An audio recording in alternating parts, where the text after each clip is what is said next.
अस्सलाम वालेकुम स्टूडेंट्स। आज हम चैप्टर नंबर 10th क्लास का सिंपल हार्मोनिक मोशन उसके न्यूमेरिकल्स करेंगे। न्यूमेरिकल नंबर 10.4 में जो हमें उसने गिवन डाटा दिया हुआ था, उसने कहा था अ सिंपल पेंडुलम जो है हमारे पास एक सिंपल पेंडुलम है। ठीक है, वो कह रहे हैं कि वो अपनी एक वाइब्रेशन जो है वो कंप्लीट कर रहा है 2 सेकंड्स के अंदर। ठीक है, तो हमने और जो है ग्रेविटी की जो वैल्यू दी होती है, ठीक है, वो हमें ऑलरेडी आपको पता है 10 होती है। इसके बाद लेंथ कह रहा था कि फाइंड करनी है आपने कि उस पेंडुलम की जो है वो लेंथ कितनी है। तो हम सिंपल पेंडुलम का जो है वो फॉर्मूला राइट करते हैं। सिंपल पेंडुलम का जो फॉर्मूला हमारे पास होता है, आपको पता है T is equal to 2 pi L over G square root. अब हमने फाइंड करनी है लेंथ, और लेंथ जो है वो स्क्वायर रूट के नीचे आती है। आपको पिछली वीडियो में भी बताया था कि जब लेंथ जो है या कोई भी वैल्यू जो हमें फाइंड करनी है वो स्क्वायर रूट के नीचे है, तो पहले हम उस दोनों साइड्स पे स्क्वायर लेके उसको बाय निकाल लेते हैं। तो हम क्या करेंगे, taking square root on both side.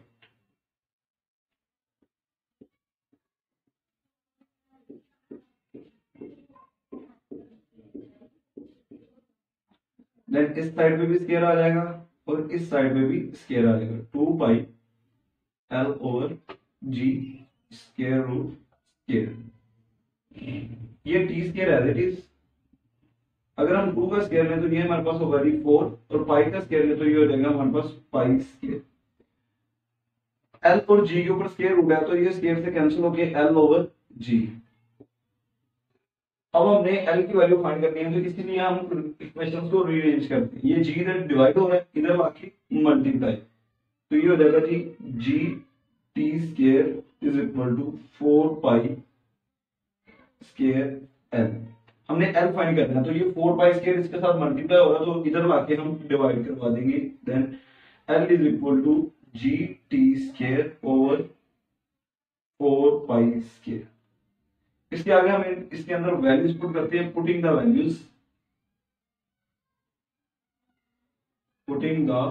Values, हम इस फार्मूला में वैल्यूज पुट करते हैं जो हमारे पास फाइनली फार्मूला बने। L is equal to G की जगह G की वैल्यू 10 आ जाएगी, T की जगह T की वैल्यू 2 और उसका स्क्वायर आ जाएगा, divided by 4 as it is आ जाएगा, और पाई की जगह पाई की वैल्यू आपको पता है कांस्टेंट होती है 3.14 का whole square. L is equal to 10 as it is. 2 का स्क्वायर अगर हम ले तो ये हो जाएगा जी 4 ओवर 4। 3.14 का स्क्वायर ले तो ये हो जाएगा 9.98596। ये 4 से 4 कैंसल, 9 को डिवाइड करेंगे, 10 को डिवाइड करें अगर हम 9.8596 पे, तो ये जो हमारे पास आंसर आएगा वो समथिंग यू आएगा 9.1.998।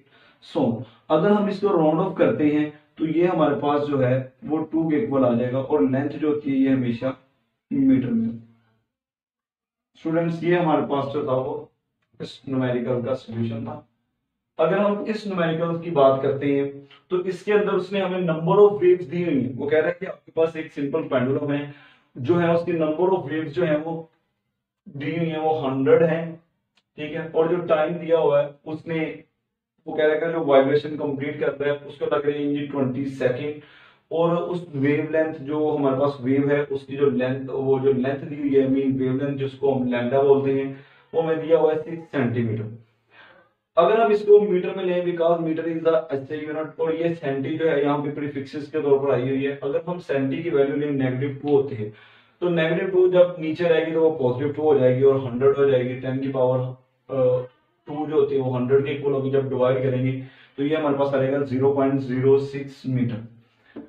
देन उसने 2 फाइंड में कहा है कि हमने इसकी क्या वैल्यू फाइंड करनी है, फ्रीक्वेंसी फाइंड करनी है, इसका टाइम पीरियड फाइंड करना है। ठीक है, और इसमें हमने क्या फाइंड करना है जी,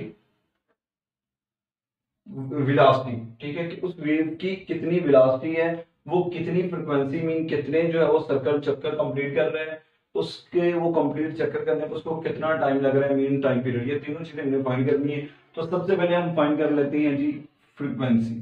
फ्रीक्वेंसी के लिए हम फॉर्मूला लिखते हैं। अगर हम फ्रीक्वेंसी की आप लोगों को डेफिनेशन याद हो तो डेफिनेशन ये थी, the number of the circle in per unit time, ठीक है। मीन के हमारे पास जो फ्रीक्वेंसी की डेफिनेशन होती है वो ये होती है कि एक सेकंड के अंदर चक्कर्स की तादाद, ठीक है। कोई भी वेव जो है वो एक सेकंड में कितनी बार जो है वो अपने सर्कल कंप्लीट करती है, वो फ्रीक्वेंसी होती है। तो हम यहाँ पे फॉर्मूला, अगर डेफिनेशन के अकॉर्डिंग फॉर्मूला लिखें तो वो आ जाएगी number of wave divided by time taken, mean time.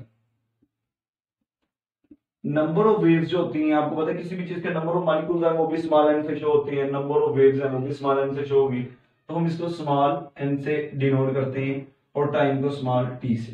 Then हम इनकी वैल्यूज पुट करते हैं। एन की वैल्यू हमारे पास दी हुई है 100, और जो नंबर्स होती हैं इसका कोई यूनिट नहीं होता।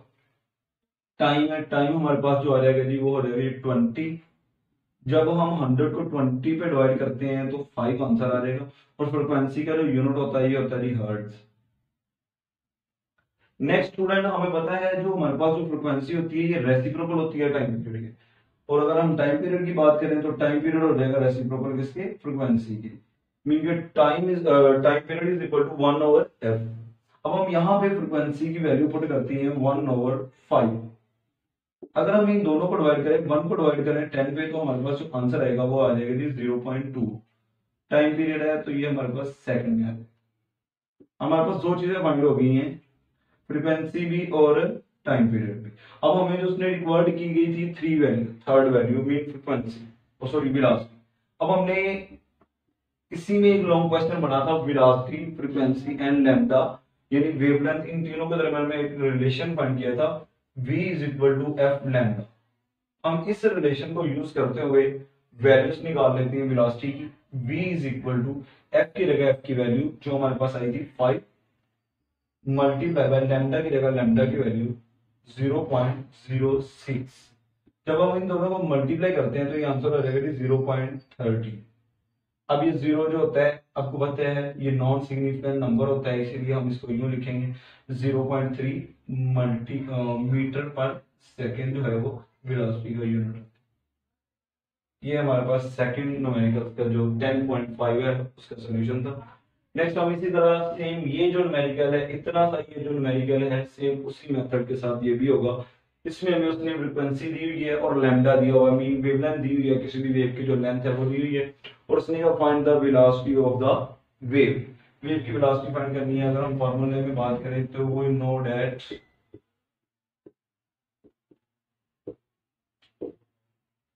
v is equal to f lambda यानी फ्रीक्वेंसी मल्टीप्लाई बाय वेवलेंथ। अगर हम वैल्यूज पुट करते हैं तो हमारे पास जो इसकी वैल्यू आएगी फ्रीक्वेंसी की वो हमें गिवन की हुई है उन्होंने 12 मल्टीप्लाई बाय, अच्छा यहाँ पे देखिए लैम्डा अगेन सेंटीमीटर में हमें गिवन है तो हम इसको कन्वर्ट कर देते हैं मीटर में, 100 पे डिवाइड करेंगे तो ये हमारे पास आंसर आ जाएगा जी 0.03 मीटर, 0.03। अब अगर हम इनको मल्टीप्लाई करते हैं तो जो हमारे पास आंसर आएगा वो आ जाएगा जी 0.36। वेलोसिटी का यूनिट होता है मीटर पर सेकंड। जी स्टूडेंट, उम्मीद करता हूँ आप लोगों को सभी इन तीनों न्यूमेरिकल्स की जो है वो समझ आ गई होगी। इंशाल्लाह नेक्स्ट वीडियो में हम इसके जो 4 रिमेनिंग न्यूमेरिकल्स रहते हैं वो भी करेंगे। और अगर किसी को कुछ समझ नहीं आई तो वो कमेंट में लास्ट में पूछे।